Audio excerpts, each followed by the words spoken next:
Todos hemos aprendido que Cristóbal Colón descubrió accidentalmente América el 12 de octubre de 1492. El Tierra a la Vista de Rodrigo de Triana, las carabelas Pinta, Niña y Santa María, los posteriores viajes y todo lo que supuso para España aquel histórico momento. También es cierto que Cristóbal Colón no fue el primer europeo en pisar el continente americano.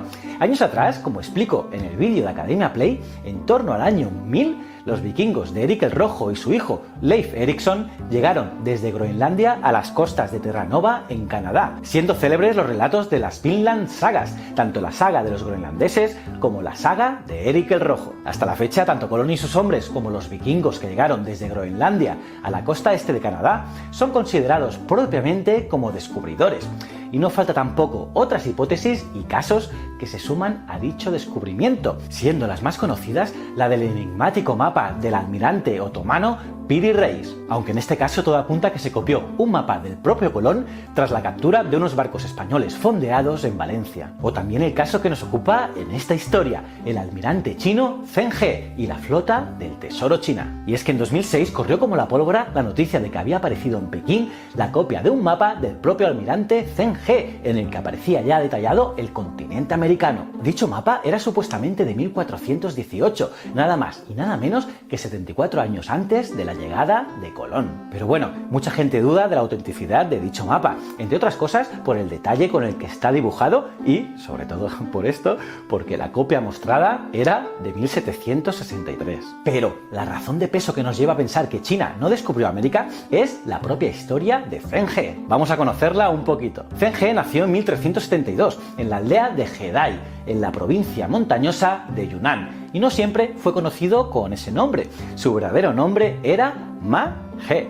En esa época el poder de los mongoles había comenzado a decrecer y a ser reemplazado por la dinastía Ming, la penúltima dinastía de China, que gobernó entre los años 1368 y 1644 tras la caída de la dinastía mongol Yuan. La familia de Zheng He había luchado junto a los mongoles y pertenecía a una casta foránea, concretamente a los Hui, aquellos que se expresan en chino y son musulmanes. Siendo un niño, el pobre Zheng fue capturado por los Ming y posteriormente castrado. Uf, jodida la cosa. El pobrecillo, ya como un eunuco, es decir, un hombre castrado que los orientales destinaban normalmente para la custodia de las mujeres del harén, fue enviado a Beijing para servir en la corte del príncipe Zhu Di, que posteriormente será el famoso llamado emperador Yongle. Allí juntos, Zheng He y Zhu Di conspiraron para derrotar a Jiang Wen, el emperador por aquel entonces de China y sobrino del mismísimo Zhu Di. Ya veis, toda una telenovela. Tras estos enfrentamientos, ganaron y tomaron la capital,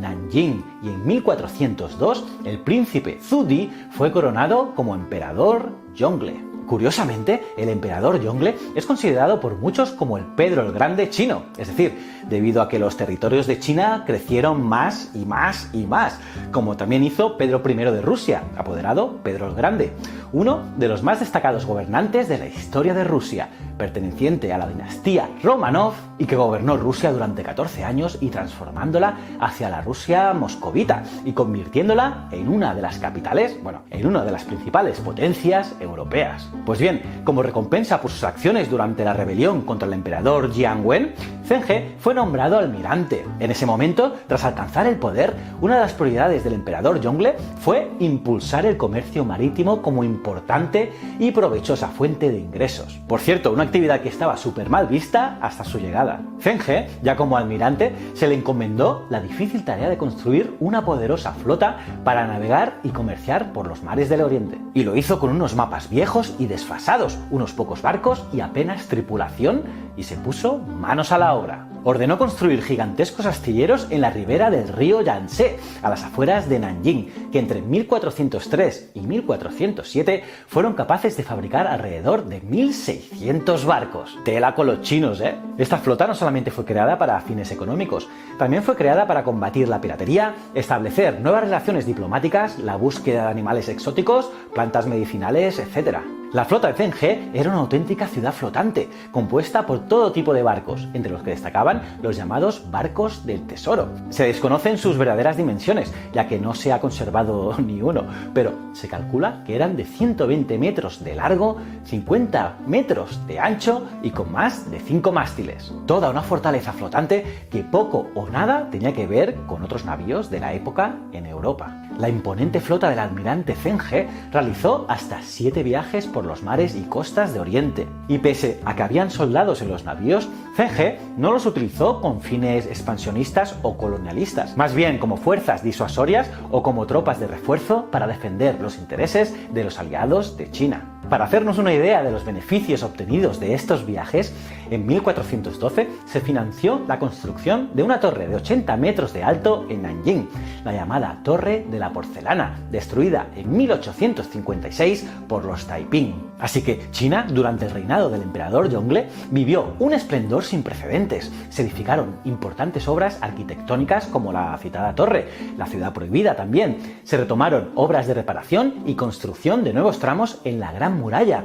Prosperó el comercio, o sea que fue una época brutal. Y ahora vamos con los viajes de Zheng He, que como veréis, entre ellos no está América. El primer viaje del almirante fue en 1405, con cerca de 320 barcos y 28.000 hombres. Durante más de 2 años que duró la expedición, visitaron Sumatra y Sri Lanka. También se enfrentaron a los piratas cerca de Malaca, o sea, Malasia, y llevaron a China a varios embajadores extranjeros. En el segundo viaje, la flota y tripulación fue mucho más pequeña que en la primera, unos 70 barcos, ya que el objetivo era devolver a su hogar a los embajadores extranjeros que habían traído a China. En el tercer viaje, en 1409, el número de barcos y de hombres fue incluso más modesto, apenas 50 barcos, pero aún así visitaron Vietnam, Temasek, o sea, la actual Singapur, y nuevamente Malaca. Estos primeros viajes fueron un éxito, mejoraron las relaciones comerciales con el sudeste asiático, pero el emperador Yongle quería más y más y más, y fijó a Zheng He una nueva misión: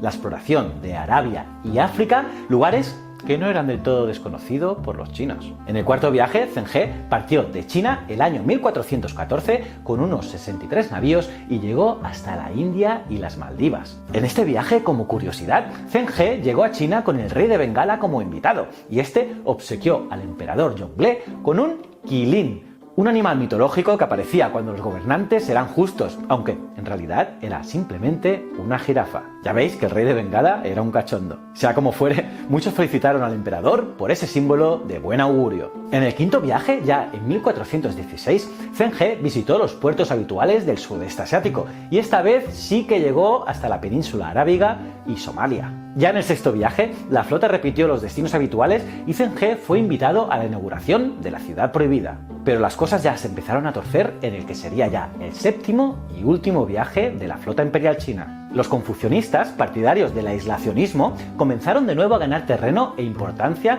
en la corte del emperador Yongle. Y claro, la construcción de nuevos barcos comenzó a decaer tras la remodelación del Gran Canal en 1411, un canal que además ofrecía una ruta mucho más rápida y segura que la marítima. Además, comenzaron también los problemas internos en China: hambrunas, epidemias, déficit, inflación e incluso la guerra con los rebeldes vietnamitas del norte del país. Y además, la muerte del principal valedor de Zheng He en 1424, el emperador Yongle.